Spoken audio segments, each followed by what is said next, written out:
the collection that we have here for the Catholic Diocese is extremely vast.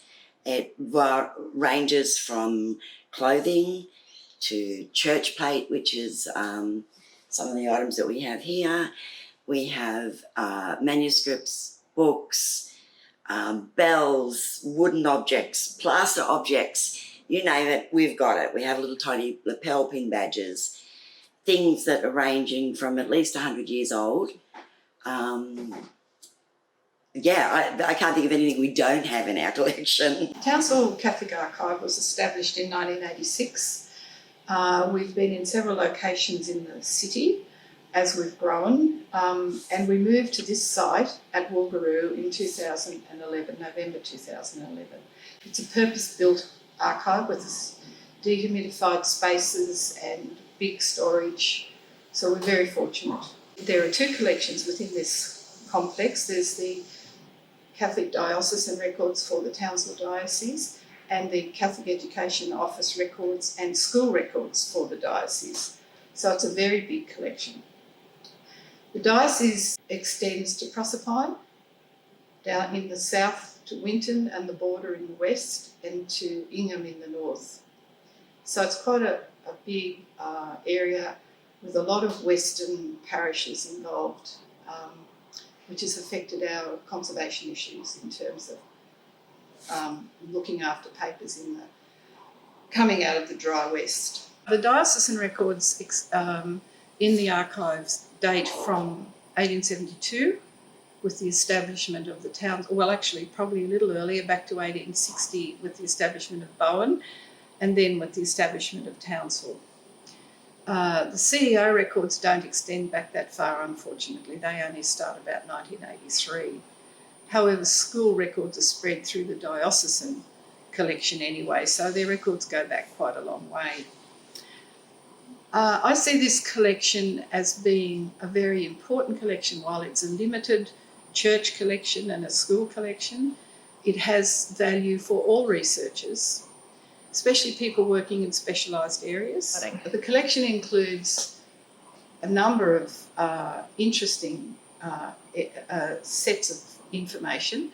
We have a Diocesan Timeline, which is actually online and available to anybody. You have to go into the Catholic Diocesan website to find it. It's worth a search. It has lots of regional information in it. It's not just about the church, and it dates back to the beginning of the diocese and probably a little earlier. So I think that's a really valuable resource. We have people feeding back to us saying, oh yes, I've used the Diocesan Timeline, it's really good. So any student should know that that's sitting there. Within the collection, we have the parish registers from a number of all our parishes in the diocese, and they've been digitised, photographed and indexed. Digitised parish registers you can see here, they're actually packaged, the work has been finished on them, and these records are now available on a diocesan master database. They hold the records of many of the country towns, people who lived in them. They go right back to 1860 for North Queensland and parts of North Queensland. So they're extremely valuable as a church resource, but also as a local research for people working in the history of North Queensland. We store a lot of our old important documents in oven bags. Some of these binders and things have been in the oven bags for 35 years. There's been no deterioration.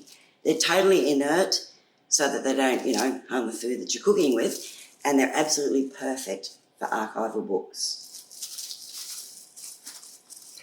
When we often get artefacts handed to us, they're often in very, very poor condition. So being a conservator, I don't restore them, but also because they're also God's vessels and things, we clean them. So they usually come up pretty nice when we finish doing them, and that's our big project at the moment. I have 165 candlesticks that need cleaning. Our school collection is also quite different. We have school trophies from the very, very early days from most of our schools. We have school uniforms, we have school children's workbooks, we have all of the school records for the school children. and anything else that the school itself has all ends up here eventually one day. The salt block was given to Bishop Michael from the parishioners of Ayr. They felt that they wanted to repay Bishop Michael because he called them the salt of the earth. So they got a big block of salt from out that way and gave it and presented it to them as the people of the salt of the earth. In terms of preservation, the best thing we can do with that is keep it in a dehumidified room. If the humidity goes up, it sweats. You know what salt's like here. If you spread it on the counter or something, it turns to water. So that will never leave this room. This room is set at 20 degrees Celsius and centigrade, 20 degrees centigrade, and 40% humidity. And that'll keep it alive. Bishop Michael was particularly interested in icons, and these are a small collection of the ones that he had given to him or he purchased himself. The one to the right-hand side is extremely special to us because it's made on wood from the 16th century. We're not sure exactly how old it is. We're not sure if it's been repainted over. It does show signs of being painted over, but it's a very special piece just in itself. We're standing in our library. It's a fairly substantial collection, as you can see. It's comprised North Queensland history, parish histories, local parish, local town histories. While it's a pretty useful resource, I believe, for students, because I think local histories have so much to offer, however well or badly written they are. They offer information. We're rather proud of our library, and your students are welcome to come and use our library at any time. This is a collection of school magazines for most of our senior schools in the diocese. It's not a complete set by any means, but it's still very interesting and very useful, particularly the older magazines, some of which date back to 1923 for Charters Towers and other places. We have a small oral history collection, which may or may not be useful, but it's good to keep in mind that it's here. Our other quite public resource is our index to our Catholic news. The Townsville Catholic News was published from 1934 to 1976, and then intermittently until the present day. It's indexed and digitised as well, so it's a great resource. Perhaps not always seriously accurate, but always a good lead into ideas and information. We've had a number of students use our collection in the past. We had a PhD student from Sydney who spent quite a lot of time here working on leprosarium history. The Phantom Island leprosarium is part of North Queensland's history, and the Franciscan Missionaries of Mary were the nuns on the island, and they were in the employ of the Queensland government. So it's a very interesting story, and she wrote her PhD not just on Phantom Island, on leprosariums around Australia. We had another student, PhD, who came to the archives and worked here for a number of months looking at our Aboriginal history. He wrote a fabulous thesis. Both of them were great theses, but the Aboriginal one was very good, and looked at the church's involvement in Aboriginal history. So somewhat uncomfortable, some of it, but so it is for everybody who's worked with Aboriginal history. One of the little jobs we're working on at the moment is a little anniversary booklet of our first parish priest who was in Bowen, Father William McGinty. It's his 150th anniversary of his death next year, so we wanted to have a celebration in Bowen. There's a wonderful headstone that his brother put in. William McGinty was an Irishman. He was a wonderful community person. He was on every hospital committee wherever he was. He was fundraising. He wasn't just working with the Catholic people in a community. He was really a public person of some renown, a scholar, and he died very young. So we just want to honour him with a small booklet next year, and there will be a celebration in Bowen at the anniversary of his death. When did you all start? Yeah, I'm pretty sure it was 2004 because I retired in 2004. Oh, okay. So it was after that. just late. It was Very, late 2000. very soon after that, so Yeah. it'd be probably September 2004, I'd say. What were we doing? What were you all doing? Well, Joan and I started by transcribing some of the baptismal records, putting them into the The computer. Murray ones that got burned. Yeah, we're sorting those Munningborough ones out. That's Yeah, right. I think you joined us. You joined very shortly after. And I certainly wouldn't have started because I was still looking at the news in 1998 full Yeah, time. but I think you were still going part time to the uni. No, I was Even working full time. No, but when you started coming to us, you Yes, were working so it part would have time been still. 99. No.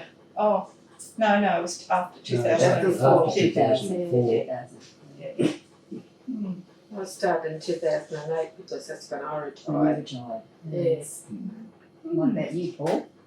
I started in 2010, I think. I think. And Paul does our digitising of our records. He's become our master digitiser. And what does everybody else work on? We Transcribing. setting up registers for the indices for Indexing the the registers of births, deaths, marriages, baptism. And providing an index by which anyone that's got access to it can sort the records and go straight to a copy of the actual page to get details. Baptismal, we've done baptisms, marriages, deaths, and confirmations. Yeah, that's across the whole diocese. Yep. It's an absolutely amazing tool. We get lots and lots of requests from people, family historians and people wanting to send their children to Catholic schools for baptism records, and without that database we wouldn't have hope of doing the work No, that you we can wouldn't. do. No, we couldn't.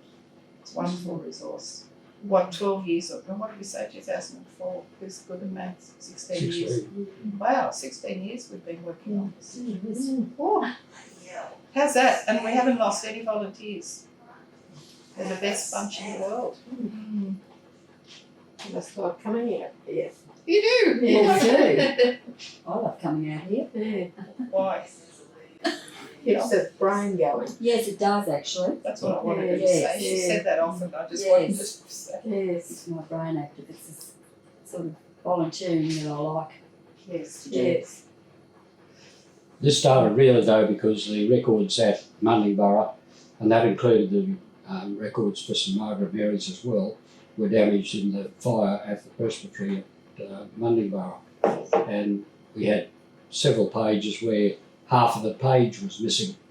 And then we had to try to reconstruct what was there from other records that had been kept, such as baptism indexes that the priests had kept. That was the real purpose in starting the thing, was to preserve what was there, because it was clear that those records were in very poor condition and they wouldn't stand being dragged out regularly for searches. And then some of the Western records, I think it was Ewenden, we had a baptism index, a baptism register from 1892, I think it started. And of course it had access to the summers and winter in Ewenden and the winters out that way.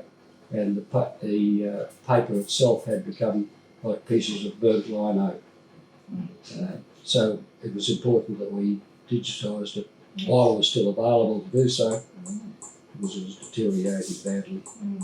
Why do you think? Why have we done this work? How important is this material that we're dealing Well, with? they're historic. Because it's very church related. It's very seemingly narrow. Well, they're historical records, and whilst they're supposed to be records of a birth in the civil system, sometimes that's not available, and that happened with my grandfather, who was born about 200 yards, it was in those days, from a registry office in 1878, and there was no trace of it in the civil system. And we had a baptism recorded at St Joseph's on the Strand about 3 weeks after he was born. So that's sufficient evidence in most cases for the fact that he was in existence. That's one of the things that prompted me to do something about it anyway.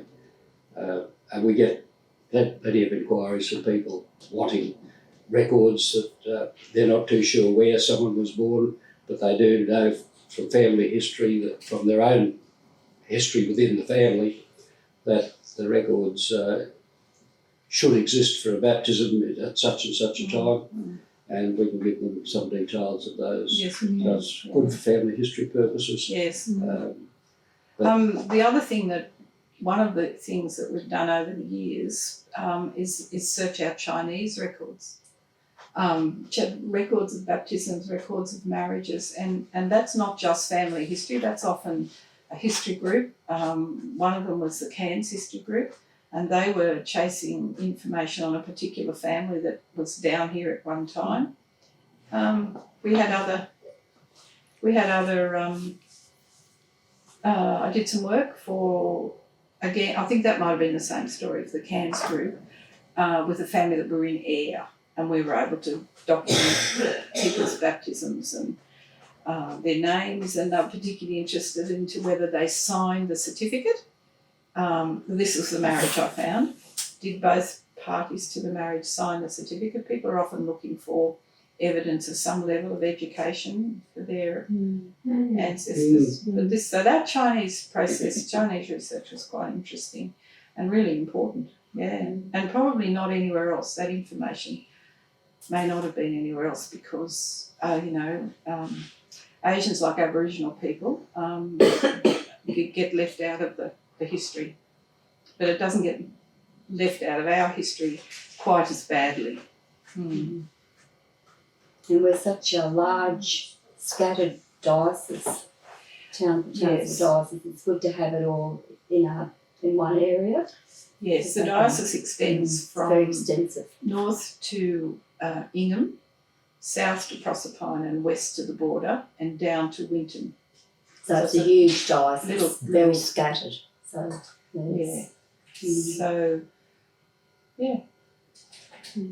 the other factor that comes in sometimes is with the closure of churches in some of the country areas, it's sometimes difficult to know where the baptism or the church registers for that period went to.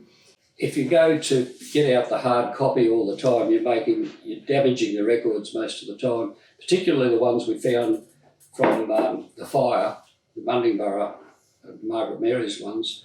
The edges of the book were falling on the ground where people were pulling them out.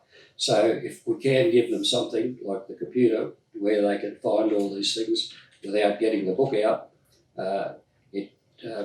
it has preserved the record. And it's also one heck of a lot quicker. You haven't got to look for a physical book that sometimes gets misfiled. What's on the computer does not get misfiled. One of the other tasks that we've undertaken is the digitisation of all of the old Catholic news, a magazine that started in the diocese in the early 1930s, I think. Is that right?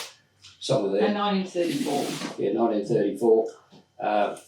They're done on newsprint and in a deteriorating condition, and we have digitised those so that the records there are preserved. Basically, that's what most of us have been involved with, is the preservation of the records that in a climate such as we've got in North Queensland is damaging the books, damaging the records. Paul, the other Paul, has done most of the photographing of the Townsville Catholic News editions. We employ a digital single lens reflex camera to record those things. We edit them because they're not all the same size. We edit them, and some of them we have to improve the contrast and that sort of thing in the book. But we've got them, they're all recorded on a server here, and the servers are backed up. We have about 3 copies of the server at most times. So we reckon we've looked after the records